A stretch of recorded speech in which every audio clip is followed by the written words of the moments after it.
ಬೆಂಗಳೂರಿನಲ್ಲಿ ಬೇಕರಿ ಮಾಲೀಕರಿಗೆ ಪೊಲೀಸರು ಕಿರುಕುಳ ನೀಡಿದ್ದಾರೆ. ಗೃಹ ಸಚಿವ ಪರಮೇಶ್ವರ್ಗೆ ಬೇಕರಿ ಸಂಘದವರು ಈಗ ಕಂಪ್ಲೇಂಟ್ ಕೊಟ್ಟಿದ್ದಾರೆ, ದೂರು ನೀಡಿದ್ದಾರೆ. ಸಚಿವರನ್ನ ಭೇಟಿ ಮಾಡಿ ಬೇಕರಿ ಮಾಲೀಕರು ದೂರು ಸಲ್ಲಿಸಿದ್ದಾರೆ. ಜಿಬಿಎ ಹಾಗೂ ಪೊಲೀಸರಿಂದ ಬೇಕರಿ ಮಾಲೀಕರಿಗೆ ನಿರಂತರವಾಗಿ ಕಿರುಕುಳ ಆಗ್ತಾ ಇದೆಯಂತೆ. ಜಯನಗರದ ಬೇಕರಿಯಲ್ಲಿ ಸಿಗರೇಟ್ ಹೊತ್ತೊಯ್ದರು ಜಿಬಿಎ ಅಧಿಕಾರಿಗಳು. ಜಿಬಿಎ ಅಧಿಕಾರಿಗಳ ನಡೆ ಏನಿದೆ ಅದು ಸಿಸಿಟಿವಿಯಲ್ಲಿ ಸೆರೆಯಾಗಿದೆ. ಆ ದೃಶ್ಯ ಏಷ್ಯಾನೆಟ್ ಸುವರ್ಣ ನ್ಯೂಸ್ಗೂ ಕೂಡ ಲಭ್ಯ ಆಗಿದೆ. ರೂಲ್ಸ್ ಬ್ರೇಕ್ ಅಂತ ಸಿಗರೇಟ್ ಅನ್ನ ಹೊತ್ತೊಯ್ದರಂತೆ ಅಧಿಕಾರಿಗಳ ದೌರ್ಜನ್ಯಕ್ಕೆ ಕಾಂಡಿಮೆಂಟ್ಸ್ ಮಾಲೀಕರು ಕಂಗಾಲಾಗಿದ್ದಾರೆ. ಜಿಬಿಎ, ಆರೋಗ್ಯ ಇಲಾಖೆ, ಜಿಎಸ್ಟಿ ಅಧಿಕಾರಿಗಳು ದೌರ್ಜನ್ಯ ನಡೆಸ್ತಾ ಇದ್ದಾರೆ ಅಂತ ಆರೋಪಿಸ್ತಿದ್ದಾರೆ.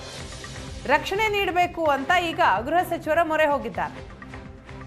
ಗೃಹ ಸಚಿವರಿಗೆ ಬೇಕರಿ ಸಂಘ ಮನವಿ ಪತ್ರವನ್ನ ಸಲ್ಲಿಸಿದೆ.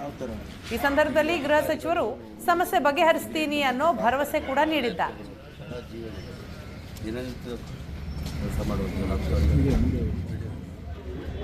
ಹಾಗೆ ಡೂಪ್ಲಿಕೇಟ್ ಅಧಿಕಾರಿಗಳು ತುಂಬ ಜನ ಇದ್ದಾರೆ. ಬಿಬಿಎಂಪಿ ಅಧಿಕಾರಿಗಳು, ಮೌಲ್ಯಮಾಪನಗಳು, ಆರೋಗ್ಯ ಅಧಿಕಾರಿಗಳು, ಲೇಬರ್ ಇನ್ಸ್ಪೆಕ್ಟರ್ ಸುಳ್ಳು ಹೇಳುವಂಥದ್ದು, ವಿಡಿಯೋ ತೋರಿಸಿ ಈ ಥರ ಸುಳ್ಳು ಹೇಳಿ ಇವತ್ತು ತೊಂದರೆ ಆಗ್ತಾ ಇರೋದು ಅಧಿಕಾರಿಗಳಿಂದನೇ ತೊಂದರೆ ಆಗ್ತಾ ಇರೋದು. ಸಂಬಂಧಪಟ್ಟ ಅಧಿಕಾರಿಗಳಿಂದ ತೊಂದರೆ ಆಗ್ತದೆ. ಅಧಿಕಾರಿಗಳು ಅವರ ಬೆನ್ನೆಲುಬಾಗಿ ಆಗಿರುವಂಥ ಅಧಿಕಾರಿಗಳು ಇವತ್ತು ಬೇಕರಿಗೆ ಹೋಗ್ಬಿಟ್ಟು, ಕಾಂಡಿಮೆಂಟ್ಸಿಗೆ ಹೋಗ್ಬಿಟ್ಟು, ಸಣ್ಣ ಬಿಸ್ನೆಸ್ಗಳಿಗೆ ಹೋಗ್ಬಿಟ್ಟು ಸಿಗರೇಟ್ ಎತ್ಕೊಬರುವಂಥದ್ದು, ಪಾನ್ಪರಕ ಐಟಮ್ ಎತ್ಕೊಬರುವಂಥ ಕೆಲಸ ಮಾಡ್ತಾರೆ. ದೇಶ ಯಾವ ಥರ ಈ ಅಧಿಕಾರಿಗಳು ಹೋಗ್ಬಿಟ್ಟು ಸಿಗರೇಟು ಮತ್ತು ಪಾನ್ಪರಕ ಐಟಮ್ ಎಲ್ಲ ಎತ್ಕೊಬರುವಂಥ ಜೀವನ ದಿನನಿತ್ಯ ಕೆಲಸ ಮಾಡುವಂಥ ಬೇಕರಿ ಮಾಲೀಕರು ಗೃಹ ಸಚಿವರಿಗೆ ತಮ್ಮ ಮನವಿಯನ್ನ ಸಲ್ಲಿಸಿದ್ದಾರೆ. ಸ್ಕ್ರೀನ್ನಲ್ಲಿ ಗಮನಿಸ್ತಾ ಇದ್ದೀರಿ.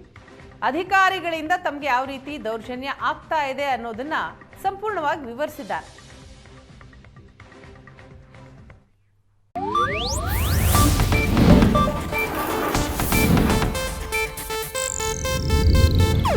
ಇದು ಏಷ್ಯಾನೆಟ್ ನ್ಯೂಸ್ ನೆಟ್ವರ್ಕ್ ಪ್ರಸ್ತುತಿ.